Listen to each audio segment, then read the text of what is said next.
Today we're diving into an intriguing topic that's been quietly shaping the political landscape: the Catholic influence in Donald Trump's cabinet.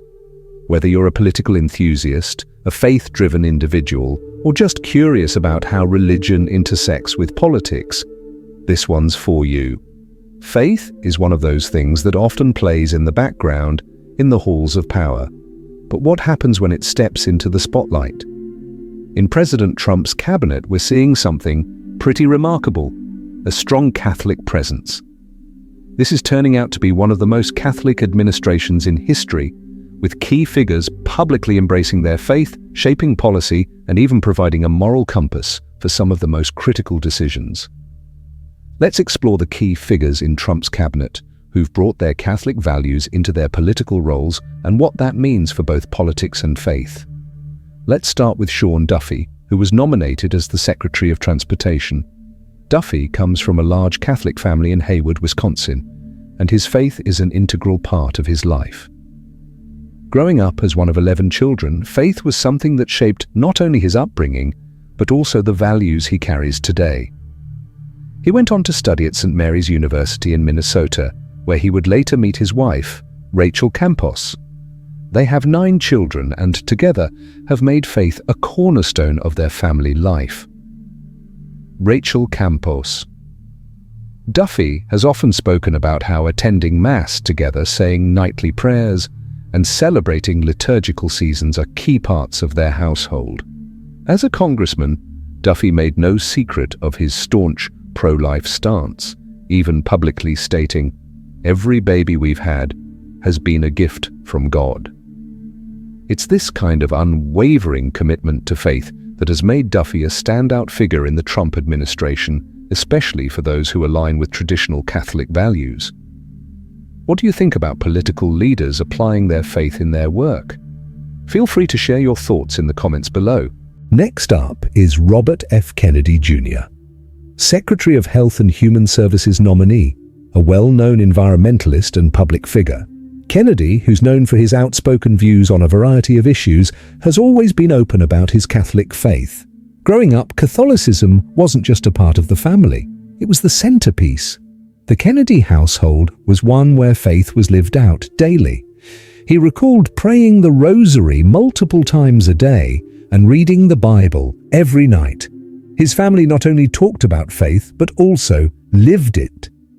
Kennedy's admiration for St. Francis of Assisi is no secret. He wrote a biography about him and has spoken often about how the saint's devotion to social justice, environmentalism, and helping the poor inspired him.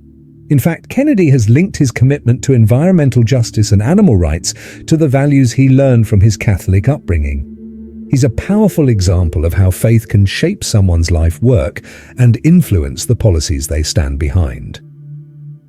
Do you think faith can strongly influence a person's work in areas like social justice or environmentalism? Let us know what you think in the comments. J.D. Vance, Vice President-elect, another key figure in Trump's cabinet, has a unique faith journey. He wasn't raised in a traditional Catholic environment. In fact, he wasn't baptized as a child and had very little church exposure growing up. He came from a culturally Protestant background, and faith wasn't something that played a major role in his early years. However, after some informal conversations with Dominican friars, he began to explore Catholicism. His journey culminated in his baptism in 2019, and he chose St. Augustine as his patron saint. What's interesting about Vance's story is how his intellectual pursuit of faith resonates with so many people today. He found that St. Augustine's writings provided a powerful way to understand Christian faith. It's a testament to how God's call can reach people at any stage of life and can come through when you least expect it. What do you think about someone discovering their faith as an adult? Is it an inspiring journey? Share your thoughts below. Now let's talk about Marco Rubio, Secretary of State nominee, who grew up in a Catholic family and has never been shy about his faith. Rubio's story is one of someone who understands the importance of public faith and is unapologetic about it. Even during his presidential run in 2016, he spoke openly about his Catholic beliefs. Rubio often says, "God is real. You can't pass a court ruling that will keep God out of the building." He's known for standing firm in his faith, regardless of the political climate. In 1984, Rubio made his first communion, a significant moment in a Catholic spiritual life. Throughout his career, he's always leaned into his Catholic upbringing, and it's clear that faith has shaped much of his approach to governance. His conviction that God plays an active role in the lives of citizens is evident in the way he talks about leadership. Rubio is very vocal about his faith in politics. Do you think leaders should be open about their faith to build trust with their followers? Let us know your thoughts in the comments below. Elise Stefanik, United Nations Ambassador nominee, who hails from the rural northeast of New York, brings a different dynamic to the table.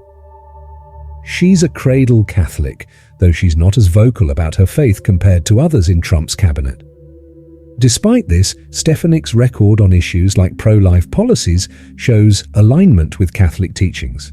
She's been described as someone who values faith, but doesn't always discuss it publicly. As a representative of New York's 21st District, her Catholic upbringing has been a silent yet significant influence on her policies, even if she's not as open about it. Stefanik tends to keep her faith private. Do you think that not publicly sharing one's faith can affect how people perceive a leader? We'd love to hear your thoughts in the comments. Linda McMahon, Secretary of Education nominee. Linda McMahon's journey to Catholicism is a bit different. She grew up in a conservative Baptist family, but converted to Catholicism later in life. Her faith wasn't always a public discussion point, but she has openly acknowledged how her Catholic values shaped her worldview. The teachings of the Church on family, education, and community have influenced her decisions in both her personal and professional life. McMahon's story is one of transformation, showing that it's never too late to embrace faith and let it guide your decisions. What do you think about people converting to a new faith later in life? Do you think it can have a meaningful impact on their personal and professional lives? Share your thoughts below. Tom Homan, Border Patrol nominee. Tom Homan's upbringing was very Catholic, and it played a significant role in shaping his values, especially around issues like immigration. Growing up in upstate New York, he was one of 7 children in a strict Catholic family. His Catholic faith guided his strong belief in securing borders and preventing illegal immigration. Homan's policy stance on immigration reflects the Catholic Church's position on human dignity, yet it's also clear that he values strict enforcement to protect American citizens and uphold the law. Homan's story reveals a complex intersection between Catholic social teaching and real-world issues. It's not always easy to balance faith with policy, but his unwavering belief in doing what's right, even when it's unpopular, speaks to his commitment to both faith and country. How do you think faith intersects with political issues like immigration? Share your opinions with us in the comments. John Ratcliffe, CIA Director nominee. John Ratcliffe's faith journey is a bit more private, but his Catholic roots are undeniable. He attended the University of Notre Dame, one of the most prestigious Catholic universities in the country. While he's not openly vocal about his Catholic beliefs, his education and upbringing have shaped his values. Ratcliffe's approach to intelligence and national security is informed by the ethical standards and moral compass that are a part of his Catholic education. Do you think a leader's Catholic upbringing can influence their decisions, even if they don't speak about their faith often? We'd love to hear your thoughts. Caroline Levitt, Press Secretary nominee. Caroline Levitt's story is one of faith and perseverance. Raised in a Catholic household, Levitt credits much of her success to her Catholic education and the discipline it instilled in her.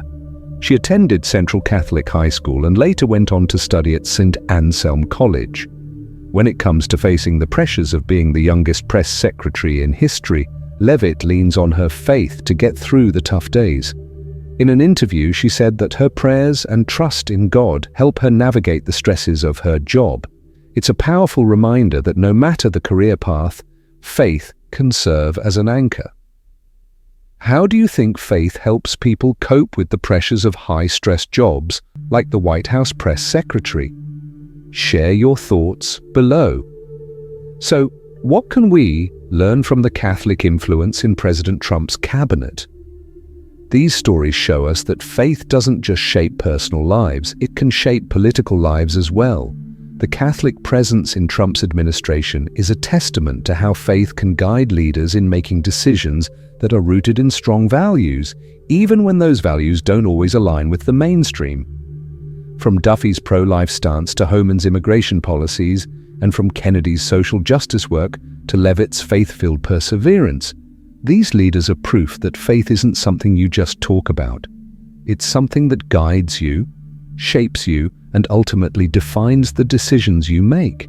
Do you think faith should play a role in political decision-making? How important is it for political leaders to be open about their faith? Leave your thoughts in the comments below. As Christians, we are all called to live boldly and unapologetically in our faith, no matter where we are. Whether in the halls of power or in our own homes, let's be inspired by the examples of these leaders and stand firm in our beliefs. Thank you for watching today's video. If you enjoyed it, please hit the like button, share it with your friends, and don't forget to subscribe to Astrocompatibility World for more fascinating content. Stay blessed, and we'll see you in the next video.